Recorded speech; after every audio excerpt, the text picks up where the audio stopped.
સુરતના કાપોદ્રામાં થયેલી હત્યાની ઘટના મામલે આમ આદમી પાર્ટીએ પોલીસ કમિશનરને આવેદનપત્ર પાઠવી તાત્કાલિક કામગીરી કરવાની માંગ કરી છે.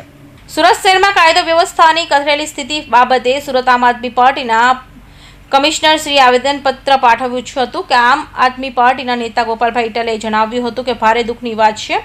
ડોક્ટર બાબા સાહેબ આંબેડકરની 134મી જન્મ જયંતિના દિવસે જ આપણા શહેરમાં કાપોદ્રા વિસ્તારમાં બનેલી ઘટના આખા શહેરમાં ચકચાર મચાવી દીધો છે. ત્યારે સવાલ એ થાય છે કે આખી ઘટના બનવા પાછળ જવાબદાર કોણ છે? દારૂમાં નશા ધૂળતો અસામાજિક તત્વો આવી ઘટનાને અંજામ આપે છે. એનો અર્થ એવો થયો કે મહાત્મા ગાંધીના ગુજરાતમાં કહેવાતી દારૂબંધી માત્ર કાયદા કાગળ સુધી સીમિત છે. સુરત શહેરના કયા વિસ્તારોમાં દારૂ નથી મળતો?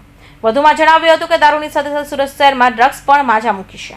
ત્યારે આમ આદમી પાર્ટી સુરત શહેરના સજ્જન નાગરિકો વતી પોલીસ કમિશનરને ખાસ વિનંતી કરે છે કે આવી ઘન્ય ઘટનાઓને રોકવા માટે સ્પેશિયલ આયોજન કરવામાં આવે. સુરતમાં 2 દિવસ પહેલાં ઘાતકી હત્યાની ઘટના બની. દેવી પૂજક સમાજના નિર્દોષ યુવાનની હત્યા કરી નાખવામાં આવી. નજીવી બાબતમાં દારૂ પીવાના પૈસા માગ્યા, એ પણ દારૂબંધીવાળા રાજ્યમાં, અને પૈસા ન આપ્યા તો હત્યા કરી નાખવામાં આવી. આટલી હદે ખરાબ થયેલી, કથળી ગયેલી, ખાડે ગયેલી કાયદો અને વ્યવસ્થાની સ્થિતિ બાબતે આજે સુરતના પોલીસ કમિશનર સાહેબને રજૂઆત કરી છે. અને પીડિત પરિવાર જે છે દેવી પૂજક સમાજના, એમને ન્યાય મળે, આરોપીને ફાંસી થાય અને દારૂ તેમજ ડ્રગ્સ વેચનારા ઉપર સખત કાર્યવાહી થાય એવી રજૂઆત કરી છે. મારી રજૂઆત સાંભળીને કમિશનર સાહેબે સરકારી જવાબ આપ્યો છે. અમે આશા રાખીએ છીએ કે આ બાબતે કડક હાથે કાર્યવાહી થાય. ગૃહમંત્રી સુરતના અને હત્યારાઓ બેફામ બન્યા છે, શું કહેશો?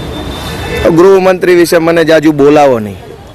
8 પાસોને બેહાડી દીધા છે ગૃહમંત્રી તરીકે, અને ભણેલા ગણેલા સાહેબો સલામ મારે છે. ગુંડાઓ બેફામ નહીં થાય તો શું થવાનું? ગુંડોય જાણે છે કે જે માણસ ગ્રેજ્યુએટ PSI છે એના કરતાં 8 પાસો મંત્રી બનતો ગુંડાની હિંમત તો વધવાની ને. ગુજરાતમાં જ્યારથી 8 પાસ ડફોળને ગૃહમંત્રી બનાવવામાં આવ્યા છે ત્યારથી ગુંડાઓ, બુટલેગરો, તોડબાજો, માફિયાઓ, હલકાઓ, આ બધા જ લોકો બેફામ બન્યા છે. શું કામ?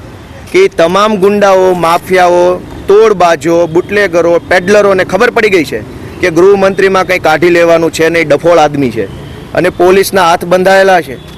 ભાજપના માણસો ભાજપના પટ્ટા ગળામાં ઘાલીને બળાત્કારો કરે છે, ભાજપના પટ્ટા પહેરીને ડ્રગ્સ વેચે છે. આ સુરતમાંથી હર્ષ સંઘવીનો ખાસ મિત્ર વિકાસ આહિર ડ્રગ્સ વેચતા પકડાયો. ગૃહમંત્રીનો ખાસ મિત્ર ડ્રગ્સ વેચતો હોય તો પોલીસ કેવી રીતે પકડી શકશે? તો 8 પાસની નીચે પોલીસના હાથ બંધાયેલા છે. એટલે અમે આશા રાખીએ છીએ કે કંઈક સારી કાર્યવાહી થાય.